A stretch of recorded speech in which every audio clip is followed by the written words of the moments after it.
Benvenuti nel tutorial realizzato dall'Ente Nazionale per il Microcredito che vi permetterà di presentare la vostra domanda di partecipazione per diventare soggetti attuatori del progetto YesI Startup.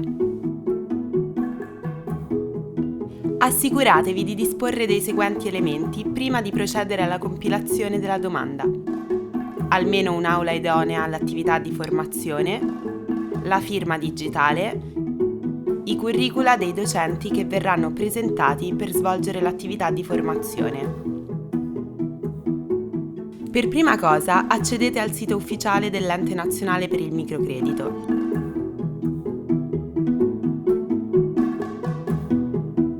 Cliccate la sezione Amministrazione trasparente che compare nel menu a tendina L'Ente.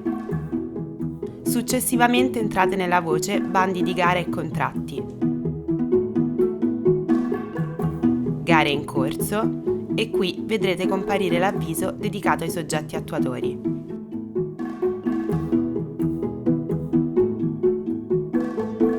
In questa pagina troverete l'avviso pubblico ufficiale accompagnato dai vari allegati contenenti le informazioni necessarie alla compilazione della domanda online. Dopo aver consultato questi documenti potrete iniziare la procedura di accreditamento cliccando sul link che vedete. Cliccate su Accreditati al bando. Quindi compilate i dati richiesti per la registrazione, assicurandovi di riempire ogni campo correttamente. I dati obbligatori saranno contrassegnati da un asterisco rosso. In caso di errore non sarà possibile modificare i dati, ma sarà necessaria una nuova registrazione.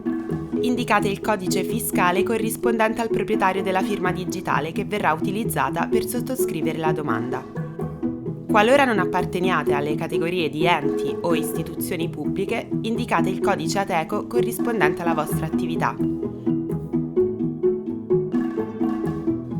Leggete con attenzione le norme sulla privacy, quindi autorizzate il trattamento dei dati. Cliccate su Conferma dati. Ogni qualvolta cliccherete Conferma nel corso della procedura online, un ulteriore messaggio di convalida comparirà nella vostra finestra. Dopo aver confermato i dati, vi verrà inviata un'email contenente le credenziali di accesso e un SMS con la password provvisoria. Ricordate di usare tale password entro 12 ore dalla ricezione. Quindi premete Conferma. Una volta entrati nella piattaforma, ritroverete gli allegati già presenti nell'avviso in forma digitale. Questi ultimi si coloreranno di verde una volta inseriti tutti i dati correttamente. Scorrendo in fondo alla pagina potrete controllare la percentuale di completamento della vostra domanda. Procedete quindi alla compilazione dei vari allegati.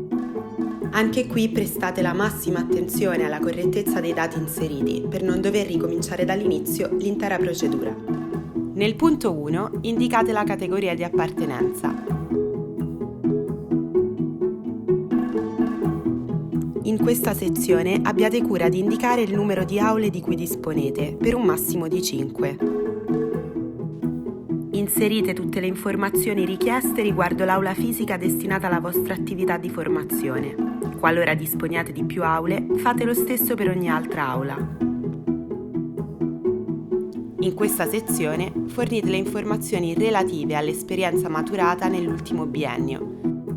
Chi non possiede alcuna esperienza in tema di consulenza, formazione o orientamento non potrà partecipare al presente bando.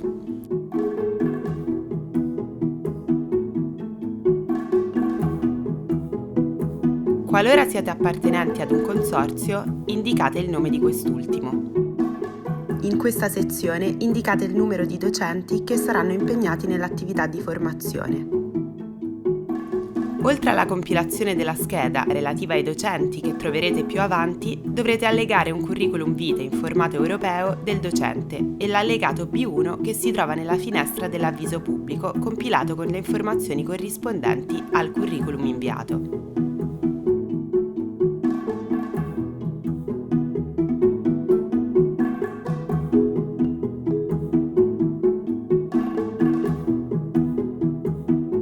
Una volta scaricato il documento, potrete apporre ad esso la firma digitale.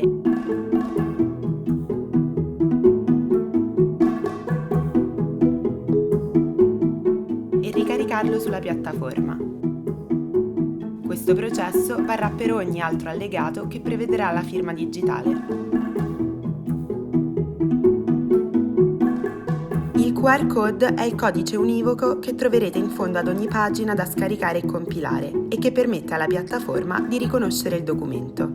In questo modo non incorrerete mai nel rischio di caricare il documento sbagliato, in quanto il sistema non lo riconoscerebbe. Qui andrà inserito l'elenco dei docenti. Prima di procedere alla compilazione di tale allegato, sarà necessario per il soggetto attuatore avere a portata di mano il curriculum vitae del docente in questione, così da garantire la corrispondenza tra i dati che si andranno ad inserire ed il curriculum stesso. In questo menu a tendina potrete selezionare la fascia di appartenenza del docente. Appartengono alla fascia A tutti coloro che hanno un'esperienza nella formazione superiore ai 5 anni. Alla fascia B tutti coloro che hanno un'esperienza compresa tra i 3 e i 5 anni. Come per l'allegato A, anche a questo andrà apposta la firma digitale.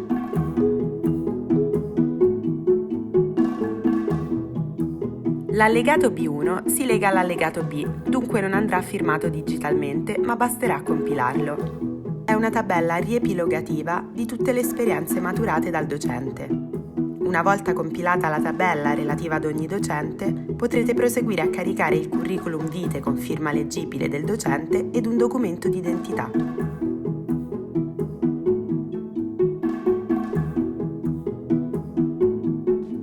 Procedete ora a caricare il documento di riconoscimento in corso di validità relativo al soggetto attuatore che sta presentando la domanda.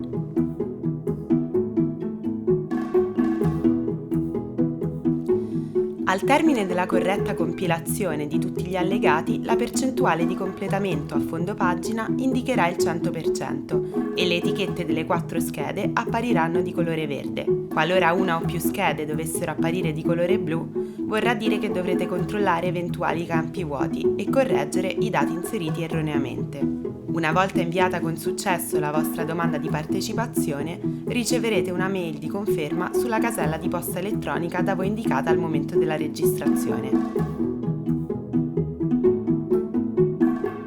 Cliccando qui potrete inoltre consultare le FAQ esistenti per risolvere i vostri dubbi, oppure aggiungere una nuova domanda qualora non fosse già stata affrontata. Siamo giunti al termine del nostro tutorial.